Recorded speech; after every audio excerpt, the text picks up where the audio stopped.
Петрдың беренсе хаты. Беренсе бүлек. Гойса Мәсихтің илсеһе Петрдан Понтта, Галатияла, Каппадокияла, Асия һәм Вифиния өлкәләрендә килмешәк булып таралып яшәгән һайлап алынгандарға сәлам. Атабыз Алла һеҙҙе алдан үҙе хәл иткән ниәт буйынса һайланы. Ул һеҙҙе Гойса Мәсихкә итәғәтле булғанығыҙ һәм уның ҡаны өҫтөгөҙгә бөркөлөү аша таҙарынғанығыҙ өсөн үҙенең рухы аша изге иткән. Һеҙгә мәрхәмәт һәм именлек мул бирелһен. Раббыбыҙ Гойса Мәсихтең Аллаһына һәм Атаһына дан. Ул үҙенең бөйөк мәрхәмәте менән Гойса Мәсихте үленән терелтеү аша беҙҙе яңынан тыуҙырҙы һәм беҙгә серемәҫ, бысранмаҫ, шиңмәҫ мираҫҡа тере өмөт бирҙе. Ул уны күктә һеҙҙең өсөн һаҡлай. Ваҡыт аҙағында асылырға әҙер торған ҡотолоу өсөн Алла һеҙҙе иманығыҙ аша үҙенең ҡөҙрәте менән һаҡлап тора. Шуға күрә, әле һәр төрлө һынауҙарҙан аҙ ғына ваҡытҡа ғазап сигергә тейеш булһағыҙ ҙа, ҡыуанығыҙ. Был һынауҙар иманығыҙҙың хаҡлығын раҫлай. Алтын да бит утта яндырылып һынала, ләкин барыбер юҡҡа сыға. Ә һеҙҙең иманығыҙ алтындан ҡәҙерлерәк. Шулай һыналған иманығыҙ Гойса Мәсих килгәндә маҡтау, дан һәм хөрмәт килтерер. Һеҙ уны күрмәгән булһағыҙ ҙа, яратаһығыҙ.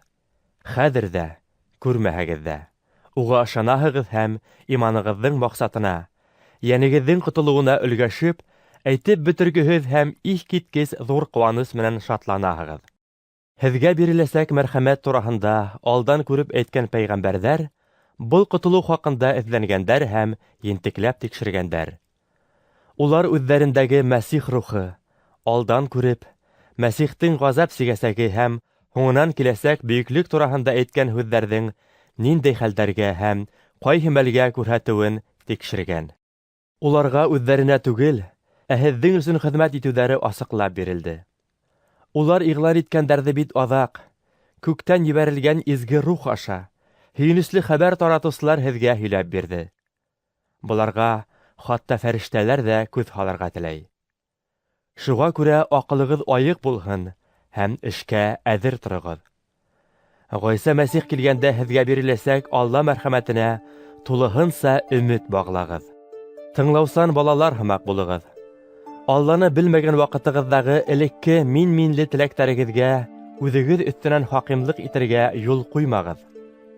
Киреһенсә, һеҙҙе саҡырған Алла изге булған кеүек, һеҙ ҙә бар ғәмәлдәрегеҙҙә изге булығыҙ. Изге яҙмала «Изге булығыҙ, сөнки мин изге» тип әйтелгән. Һәр кемде эшенә ҡарап тигеҙ күргән хөкөм итеүсене доға ҡылғанда атам тип атайһығыҙ икән. Был ерҙә килмешәк булып йәшәгән саҡта ғүмер юлығыҙҙы ҡурҡыу ҡатыш хөрмәт менән үтегеҙ. Ата-бабаларҙан мираҫ итеп бирелгән мәғәнәһеҙ тормоштан, алтын-көмөш кеүек фани нәмәләр менән түгел, ә ғәйепһеҙ һәм пак бәрәс кеүек булған Мәсихтең ҡәҙерле ҡаны менән түләп алынғанлығығыҙҙы беләһегеҙ. Ул донъя яратылған сыуҡ һайланғайны, әммә һеҙҙең өсөн һуңғы ваҡытта ғына асылды. Мәсихте үленән терелткән һәм уға дан биргән Аллаға һеҙ Мәсих аша иман тотаһығыҙ ҙа инде. Шулай итеп, һеҙҙең иманығыҙ һәм өмөтөгөҙ Аллала булыр.